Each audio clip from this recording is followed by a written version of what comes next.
오늘은 마태복음 11장 말씀을 통해서 은혜를 받으시겠습니다. 1절 말씀에 보면 예수께서 12제자에게 명하기를 마치시고 이에 그들의 여러 동네에서 가르치시며 전도하시려고 거기를 떠나가시니라. 12제자를 선택하고 파송하는 그런 말씀을 마치시고 그들의 여러 동네에서 가르치시고 전도하시려고 떠나가시니라 라고 말씀합니다. 예수님은 말씀을 가르치시고 전도하시려고 또 직접 다니신다라고 하는 것입니다. 2절에요. 요한이 옥에서 그리스도께서 하신 일을 듣고 제자들을 보내어 그랬습니다. 세례 요한이 감옥에 갇혀 있습니다. 헤롯 왕이 자기 동생의 아내를 빼앗아 버린 것에 대해서 지적했다가 왕이 화가 나가지고 세례 요한을 감옥에 가다 버렸습니다. 근데 당신은 왕에게 이렇게 잘못 보이면 감옥에 갇히면 언제 죽을지 모릅니다. 그때에 제자들을 보내왔다라고 하는 것입니다. 세례 요한이 3절에요. 예수께 여짜오되 오실 그이가 당신이 오니까 우리가 다른 일을 기다리오리까. 세례 요한이 지금 어떻게 약간 의심이 들어버린 것입니다.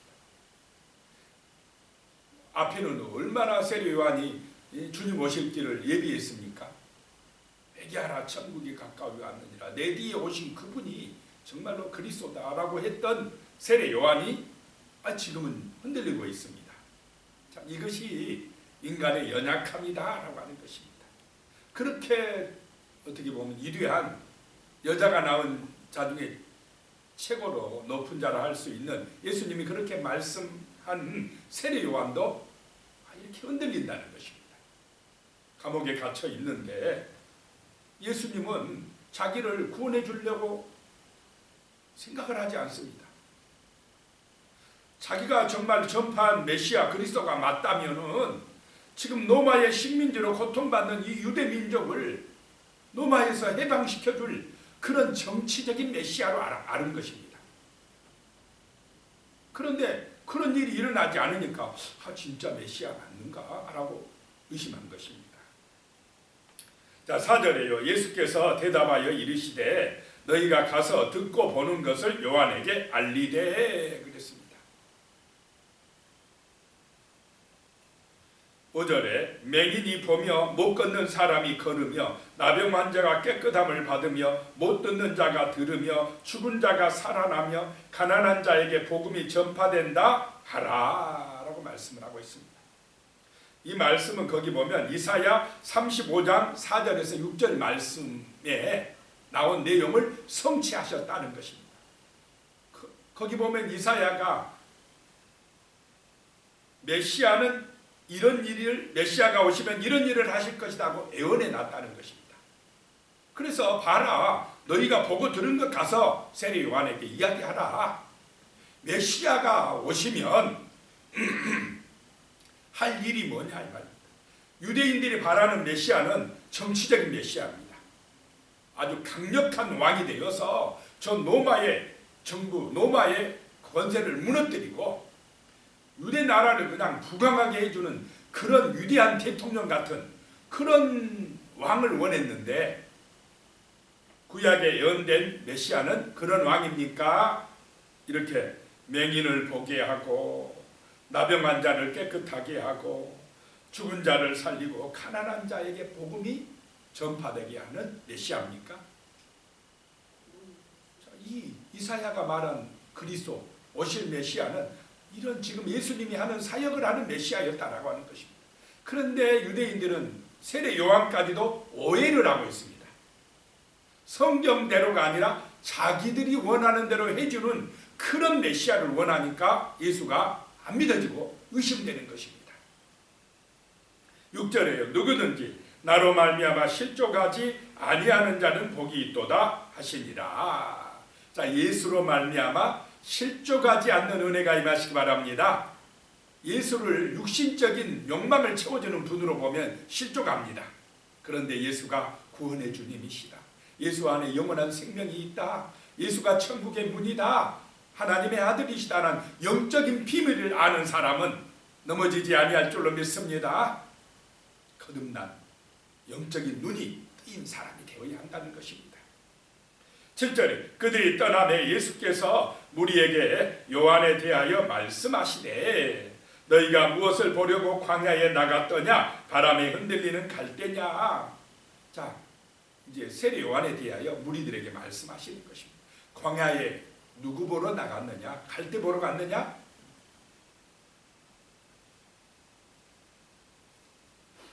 세례 요한을 보러 갔다는 것입니다. 8절에 그러면 너희가 무엇을 보려고 나갔더냐? 부드러운 옷 입은 사람이냐? 부드러운 옷 입은 사람들은 왕궁에 있느니라. 자, 광야에 나간 이유는 부드러운 옷 입은 사람 만나러 간 게 아니라는 것입니다. 갈대를 보러 간 것도 아니라는 것입니다. 9절에 그러면 너희가 어찌하여 나갔더냐? 선지자를 보기 위함이었더냐? 옳다. 내가 너희에게 이르노니 선지자보다 더 나은 자니라. 세례 요한은 선지자보다 더 나은 자다. 왜냐? 그리스도의 오실 길을 예비했기 때문에 그렇습니다. 사람들을 그리스도에게로 인도했기 때문에 그렇다는 것입니다. 10절에 기록된 바 보라 내가 내 사자를 내 앞에 보내노니 그가 내 길을 내 앞에 준비하리라 하신 것이 이 사람에 대한 말씀이니라. 말라기 3장 1절에 보면 이 말씀을 하고 있는데 그 말씀대로 메시아 앞에 그리스도 앞에 와서 길을 예비한 자가 바로 세례 요한이다 라고 말씀을 하고 있습니다.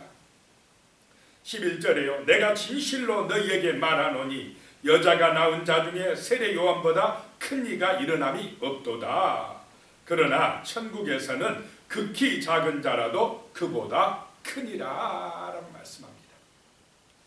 자, 이 세상에서는 여자가 낳은 자 중에는 세례 요한이 제일 크지만은 천국에서는 하나님 나라에서는 제일 작은 자도 세례 요한보다 크다라고 하는 것입니다. 자, 세례 요한은 지금 예수를 알아보고 있습니까? 몰라보고 있습니까? 감옥에서 의심하고 있어요. 진짜 구원자 맞습니까? 의심하고 있다는 것입니다. 그런데 예수를 구원자로 믿고 하나님 나라 백성이 된 사람, 천국에 들어간 사람은 정말로 큰 자가 되는 줄로 믿으시기 바랍니다. 세례 요한은 예수께로 인도했지만 우리는 이제 그 예수를 믿고 거듭난 천국의 백성이 된 것인 줄로 믿으시기 바랍니다. 그래서 천국의 백성이 된 사람, 하나님 나라 백성이 된 사람은 이제 세례 요한보다 큰 자가 되었다라고 하는 것입니다. 천국의 백성이 되었다라고 하는 것입니다. 율법의 완성자가 되었다. 세례 요한은 자기 힘으로, 구약의 사람들은요 자기의 어떤 율법을 자기가 의로워서 율법을 지켜가지고 뭘 해보겠다고 하면 안 될 줄로 믿습니다. 예수를 믿음으로 거듭나야 된다. 그런 사람, 하나님의 백성들이 크다라고 하는 것입니다. 12절에요. 세례 요한의 때부터 지금까지 천국은 침노를 당하나니 침노하는 자는 빼앗느니라. 정말 여기서 약간 이 침노를 당한다라고 하는 의미가 여러 가지 의미로 해석되지만은 정말 예수를 믿음으로 천국의 백성이 되어 천국을 내 것으로 만드는 그런 은혜인 줄로 믿으시기 바랍니다. 내가 천국의 백성이 되어야 된다는 것입니다. 그래서 모든 재산을 팔아서 그 감추어진 보화를 사듯이 또 값진 진주를 사듯이 정말 예수 그리스도의 그 은혜로 천국의 백성이 되는 게 축복인 줄로 믿으시기 바랍니다. 자, 13절에 모든 선지자와 율법이 예언한 것이 요한까지니 14절에 만일 너희가 즐겨받을진대 오리라 한 엘리야가 곧 이 사람이니라. 15절에요. 귀 있는 자는 들을지어다. 하나님의 말씀을 듣고 깨닫는 그런 은혜가 임해야 된다라고 하는 것입니다. 자, 16절에 보면요. 이 세대를 무엇으로 비유할까? 비유하건대 아이들이 장터에 앉아 제 등물을 불러. 이 세대, 그 예수님 당시 세대 또한 오늘 우리 시대의 사람들을 의미합니다. 무엇으로 비유할까? 아이들이 동물을 불러 놀고 있는데 17절에요. 이르되 우리가 너희를 향하여 피리를 불어도 너희가 춤추지 않고 우리가 슬피 울어도 너희가 가슴을 치지 아니하였다 한가 같도다. 아이들이 놀이하고 노는데 결혼식 놀이를 하고 있습니다. 피리를 분다는 결혼식 잔치를 의미합니다. 피리를 부면 사람들이 거기에 맞춰서 춤을 추어야 되는데 춤추지 않는 사람들과 같다 이 말입니다.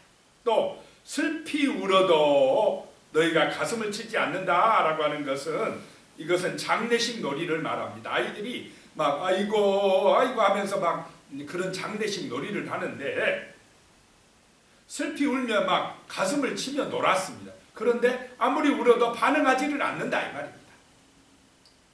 예수님 시대의 사람들이 그랬다는 것입니다. 예수님의 말씀에 반응하지 아니하고 믿지 아니하더라라고 하는 것입니다. 오늘 이 시대는 어떻습니까? 복음의 말씀이 선포되어질 때에 사람들이 잘 듣고 반응합니까? 안 합니까? 잘 안 해요. 자기 일에 바쁩니다. 세상 일에 바쁩니다. 육신의 일만 중요하다고 쫓아가면서 이 생명을 구원하는 천국의 말씀에 대해서 반응하지 않는 것에 대해서 예수님이 이런 비유를 들어서 말씀하고 있는 것입니다. 18절에요. 요한이 와서 먹지도 않고 마시지도 아니하며 그들이 말하기를 귀신 들렸다 하더니 요한이 그냥 그렇게 참 근신하는 생활을 하니까 귀신 들렸다. 좀 제대로 먹지도 않고 저렇게 어떻게 저렇게 살아가냐 그러더니 19절에요. 인자는 와서 먹고 마시며 말하기를 보라 먹기를 탐하고 포도주를 즐기는 사람이요 세리와 죄인의 친구로다 하니 지혜는 그 행한 일로 인하여 옳다함을 얻느니라. 이렇게 비난하는 사람들은 요한처럼 검소하게 살아도 비난하고 예수님처럼 같이 죄인들과 먹고 마시고 하면 또 먹기를 탐하는 자라고 비난하고. 왜 이렇게 비난합니까? 그 속에 사랑이 없기 때문에 그럽니다. 그 속에 복음이 없기 때문에 하나님의 은혜가 없기 때문에 그렇다는 것입니다. 자기가 주인 노릇하기 때문에 이런 현상들이 일어났다라고 하는 것입니다. 그 시대 사람들이 그랬다는 것입니다. 예수님에 대해서 그리스도라고 구원자라고 온전하게 받아들이지 아니했다라고 하는 것입니다. 20절입니다. 예수께서 권능을 가장 많이 행하신 고을들이 회개하지 아니하므로 그때에 책망하시되 정말로 예수님이 정성을 많이 쏟았어요. 가장 많이 권능을 행하신 그 갈릴리 호수 주변의 동네들이 회개하지 아니했다. 예수를 믿지 아니했다라고 하는 것입니다. 21절에 화 있을진저 고라시나 화 있을진저 벳세다야 너희에게 행한 모든 권능을 두로와 시돈에 행하였더라면 그들이 벌써 베옷을 입고 제에 앉아 회개하였으리라. 두로와 시돈 이방 땅에 그렇게 전했으면 벌써 회개했으리라. 22절에요. 내가 너희에게 이르노니 심판날에 두로와 시돈이 너희보다 견디기 쉬우리라.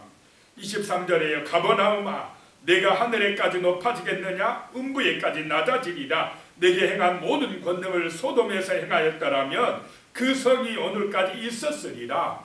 가버나움아 너희는 소돔보다 못하고 있어 라고 하는 것입니다. 정말로 가버나움 예수님이 정성을 많이 쏟았던 곳, 그 베드로의 집이 있었던 곳입니다. 24절에 내가 너희에게 이르노니 심판날에 소돔 땅이 너희보다 견디기 쉬우리라 하시니라. 그러시면서요 25절에 그때에 예수께서 대답하여 이르시되 천지의 주제이신 아버지여 이것을 지혜롭고 슬기 있는 자들에게는 숨기시고 어린아이들에게 나타내심을 감사하나이다. 이 천국 복음 하나님의 말씀을 깨닫는 것, 하나님이 주권자가 되심을 지혜롭고 슬기 있는 자들에게는 숨기시고. 그러면 지혜롭고 슬기 있다라고 하는 것은 무슨 뜻입니까? 자기가 똑똑하다 이 말입니다. 내가 다 안다 생각하는 사람들, 자기 지혜와 지식을 믿고 사는 그 사람들은 이 복음의 비밀을 알지 못해요. 어떤 사람들이 아느냐? 어린아이 같은 사람들이 알다라는 것입니다. 어린아이 같이 정말 하나님을 전적으로 믿고 신뢰하는 사람들, 가난하니까 뭐 믿을 게 없으니까 예수님 찾아 나와서, 병들어서 아프니까 뭐가 자기 힘으로 안 되니까 예수님 찾아 나와 믿어요. 이런 사람들, 어린아이 같은 사람들이 복음의 은혜를 깨닫고 구원을 받더라라고 하는 것입니다. 26절에 올소이다 이렇게 된 것이 아버지의 뜻이니이다.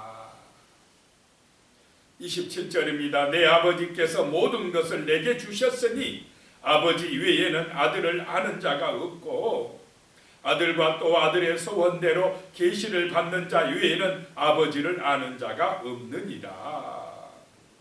내 아버지께서 모든 것을 내게 주셨으니, 정말 이것을 아는 사람이 그리스도인인 줄로 믿으시기 바랍니다. 하나님 아버지께서 모든 것을 아들이신 예수님께 주셨다라고 하는 것입니다. 예수가 하나님의 아들이시요 만왕의 왕이시라고 믿어지는 그 사람이 바로 성령 받은 사람인 줄로 믿으시기 바랍니다. 천국의 백성이 되었다라고 하는 것입니다.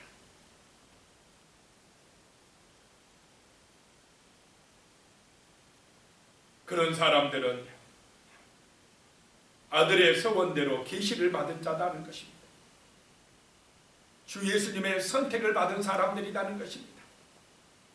주 예수님이 찾아오시어서 마음에 감동을 해주신 그 은혜를 받은 사람들이다라고 하는 것입니다.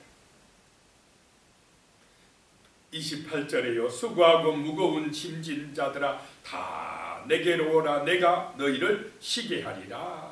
수고하고 무거운 짐진 자들이 누구입니까? 어떤 사람들이 세상 무거운 짐에 시달리고 있습니까? 자기가 짊어지고 가려고 그래요.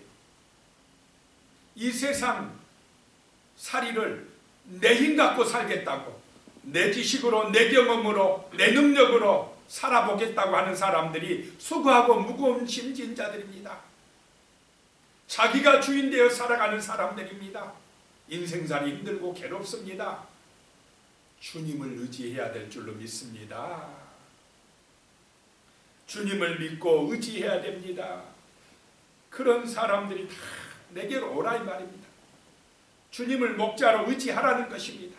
주님을 주인으로 고백하라는 것입니다. 그리하면 내가 너희를 쉬게 하리라. 참된 쉼은, 참된 안식은, 구원은, 평안은, 축복은 예수 안에 있음을 믿으시기 바랍니다. 29절에요. 나는 마음이 온유하고 겸손하니 나의 멍에를 메고 내게 배우라. 그리하면 너희 마음이 쉼을 얻으리라 라고 말씀하고 있습니다. 예수님의 멍에가 뭐냐? 말씀에 순종하는 것입니다. 말씀을 믿고 살아가는 것입니다. 신앙생활 하는 것입니다. 진실한 믿음으로 사는 것입니다. 아이고 뭐 교회 다니는 거 힘들어. 예배 드리는 거 뭐 그래 힘들어. 그런데 예배 드리고 기도하고 말씀에 순종하면 그것이 삶이 형통하게 하는 비결인 줄로 믿으시기 바랍니다. 참된 평안의 길입니다. 구원의 길입니다. 축복의 길이다라고 하는 것입니다. 하나님을 만날 때, 예수가 목자가 되어질 때 우리의 삶은 정말로 하나님의 은혜로 충만한 삶이요 부족함이 없는 삶이 될 줄로 믿으시기 바랍니다. 내가 주인 되어 살아가지 말고 예수님을 주인으로 믿고 목자로 의지하고 맡기고 기도하고 믿음 안에서 살아가면 주님이 부족함이 없도록 해주신다는 것입니다. 우리 하나님께서 머리털까지 세신 하나님께서 지켜주시고 보호해 주신다는 것입니다. 30절에요. 이는 내 멍에는 쉽고 내 짐은 가벼움이라 하니라. 정말 예수님을 본받아 사랑할 때에 섬김의 삶을 살 때에 참된 평화와 기쁨과 은혜가 넘칠 줄로 믿으시기 바랍니다.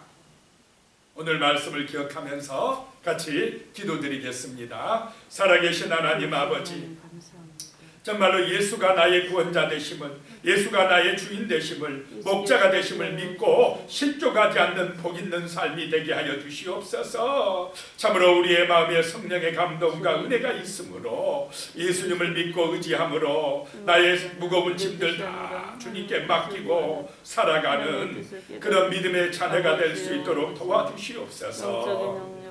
아버지 하나님, 참으로 우리의 마음속에 진실한 믿음을 주시고 예수님을 본받는 참된 사랑의 삶을 살아갈 수 있도록 은총을 내리어 주시옵소서. 아버지 하나님, 모든 만물을 주관하시는 천지의 주제가 되신 아버지 하나님을 진실로 믿고 받아들이는 어린아이와 같은 순수한 믿음의 사람들이 되게 하여 주시옵소서. 내가 걱정하고 염려하고 내가 선택하고 내가 정말 모든 것을 하려고 하는 그런 육신의 욕망을 내려놓고 전적으로 주님을 믿고 의지하며 기도하며 나아갈 수 있도록 축복하여 주시옵소서. 예수님의 이름으로 간절히 기도드리오며 이제는 우리 주 예수 그리스도의 은혜와 하나님 아버지의 무한하신 사랑과 성령님의 교통하시고 함께하시고 도우시는 놀라운 은혜가 영원히 함께하시기를 간절히 축원하옵나이다. 아멘.